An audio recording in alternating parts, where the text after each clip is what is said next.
வணக்கம் மாணவர்களே. இன்னைக்கு நம்ம பார்க்க போகிறது ஒரு மனப்பாட பாடல். பெருமாள் திருமொழி. அந்த பாடல் பெருமாள் திருமொழி. பெருமாள்னா யாரு? இறைவன். பெருமாள் இல்லைங்களா? வெங்கடேச பெருமாள் அவர் தான். திருமொழி, திருனா கடவுள், மொழினா வார்த்தை. சரிங்களா? இறைவன் திருமாலை நினைச்சு அந்த பாட்டு தான் எழுதப்பட்டிருக்கு. எழுதுன பேர் குலசேகர ஆழ்வார். ஆழ்வார்கள் 12 பேர் இருக்கிறாங்க இல்லையா? அதில் ஒரு முக்கியமான ஆள் ஆழ்வார், குலசேகர ஆழ்வார். அவர் கேரள மாநிலத்தில் பிறந்தவர். நல்ல ஒரு இறைவன் மீது தீவிரமான ஒரு பக்தி கொண்டவர், தீராத காதல் கொண்டவர். ஏழுமலையான் சொல்கிறாங்க இல்லையா? சீனிவாசன், ஏழுமலை, பெருமாள், திருமால் எல்லாம் ஒரே கடவுள் தான். நல்ல ஒரு அருமையான பாடலுங்க. மனப்பாட பாடல். திரும்ப திரும்ப படிக்க தான் மனப்பாடம் ஆகும். இது பார்த்தீங்கன்னா பாட்டை கேளுங்க. வாளால் அறுத்து சுடினும், வாளால் அறுத்து சுடினும் மருத்துவன் பால். வாளால் அறுத்து சுடினும் மருத்துவன் பால்.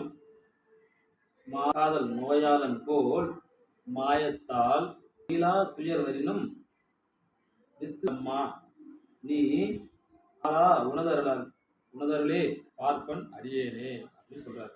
இதுக்கு அர்த்தம் என்னன்னா பாருங்க, வாள் அறுத்து சுடினும்.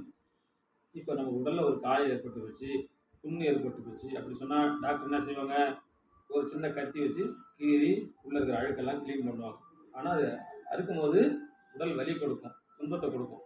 ஆனால் வலிக்குதேன்னு பயந்தோம்னா நோய் குணமாகாது. அதே போல் தான் கடவுள். அதுக்கு ரெண்டுத்தையுமே ஒப்புமைப்படுத்துறாங்க.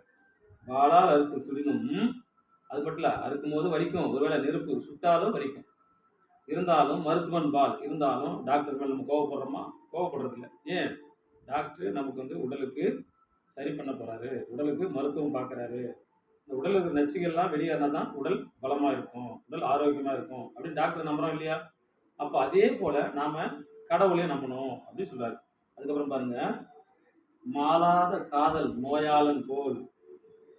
அது இறைவன் மீது தீவிரமான அன்பு இருக்கணும்.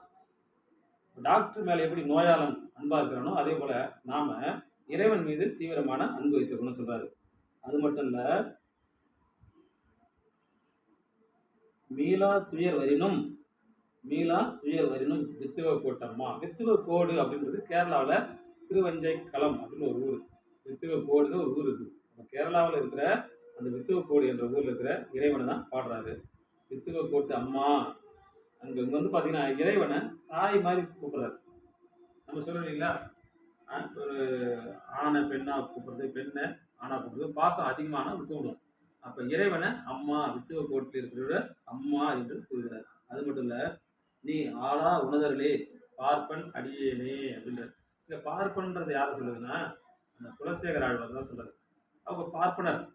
அடியேனே உன்னை நான் வேண்டுகிறேன் அப்படின்னு சொல்றாரு. அது மட்டும் இல்லை, நீ எனக்கு இடைவிடாத துன்பங்கள் எவ்வளோ கொடுத்தாலும் நான் உன்னுடைய அருளையே நம்பி எதிர்பார்த்துட்டு இருக்கிறேன். எனக்கு எவ்வளோ தொல்லைகள் கொடுத்தாலும் துன்பங்கள் கொடுத்தாலும் நான் அதுக்காக நான் சற்றும் துளி கூட கவலைப்படலை. ஏன்னா நீ செய்கிற எல்லாமே பின்னாடி எனக்கு ஒரு நன்மை அப்படின்னு நினைக்கிறேன் அப்படின்றாரு. அப்போ இறைவன் நமக்கு அளவுக்கு அதிகமான துன்பத்தை கொடுத்தாலும் எல்லாம் நன்மைக்கு என்று நேர்மறை எண்ணத்தோடு இருக்கும். கஷ்டம் கொடுக்குறான்னு சொல்லிட்டு கடவுள் மேலே கோவப்படுறது, கடவுளை வஞ்சித்து பாடுறது, திட்டுறது, கடுமையான வார்த்தைகள் சொல்கிறது, இதெல்லாம் கூடாது. ஏன்னா என்னைக்கா இருந்தாலும் நமக்கு நன்மை தான். அதே போல் இளமையில் படிப்புங்கிறது நமக்கு கஷ்டமாக தான் இருக்கும். ஆனால் இந்த படிப்பு நீங்கள் கஷ்டமாக இருந்தால் எதிர்காலத்தில் நமக்கு ஒரு பெரிய நல்ல ஒரு வாழ்க்கையை கொடுக்கும். எதிர்காலம் வளமாக அமையும். கொஞ்சம் கசப்பாக இருக்கும், அதை தாங்கிக்கிட்டோம்னா ரொம்ப வாழ்க்கை ஜெகஜோதியாக இருக்கும். அது மட்டும் இல்லை, அந்த மருத்துவன் வந்து கைராசி மருத்துவம்னு சொல்கிறாங்க. நமக்கு உடம்பு சரியில்லை, ஒரு இன்ஜெக்ஷன் பண்ணுறாரு அப்படி சொன்னால் கொஞ்சம் வலி இருக்கும், ஊசி போடும்போது வலி இருக்கும். ஆனால் அந்த வலியை பொறுத்துக்கிட்டோம்னா உடல் குணமாயிடும்.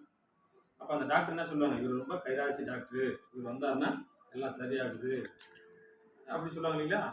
அப்போ மருத்துவருக்கு வந்து அன்பு இருக்குது. வெறும் மருத்துவம் மட்டும் இல்லை, அவருடைய கைராசி இருக்குது, அவருடைய குணம் இருக்குது, மருத்துவர் மேலே நம்பிக்கை இருக்குது. இதே போல் தான் இறைவன். இறைவன் மேல் நம்பிக்கை இருக்கணும், இறைவன் மேல் பாசம் இருக்கணும், இறைவன் கொடுக்கக்கூடிய துன்பங்கள் எல்லாம் நம்ம தாங்கிக்கணும். சரிங்களா? அதனால இந்த பாட்டு வந்து இந்த மாதிரியான விஷயத்தான் சொல்லுது. அதாவது தொடர் துன்பங்கள் இருந்தாலும் வாழ்க்கை வளம் பெறவே அப்படின்ற விஷயத்த நம்ம புரிஞ்சுக்கணும். இந்த பாட்டை நல்லா படிச்சுக்கணும். மனப்பாட பாடல் அடிக்கடி வந்துட்டே இருக்கும். 10ஆம் வகுப்புல வரக்கூடிய மிக மிக முக்கியமான ஒரு பாடல். பெருமாள் திருமொழியில குலசேகர ஆழ்வார் பாடிய பாடல். திரும்பவும் படிக்கிற கேளுங்க. வாளால் அறுத்து சுடினும் மருத்துவன் பால் மாளாத காதல் நோயாளன் போல் மாயத்தால் மீளா துயர் வரினும் வித்துவ கோட்டம்மா நீ ஆளா உணதரலே பார்ப்பன் அடியேனே. பார்ப்பனர் சொல்றாங்க இல்லையா, பார்ப்பனர் அப்படின்னு சொன்னா குலசேகர ஆழ்வாரை குறிக்கக்கூடிய ஒரு வார்த்தை தான். நம்மளுடைய சேனலை தொடர்ந்து கவனிச்சுட்டு வாங்க. லைக் பண்ணுங்க, ஷேர் பண்ணுங்க, சஞ்சய் டிவி சேனலை சப்ஸ்கிரைப் பண்ணுங்க. நன்றி, வணக்கம்.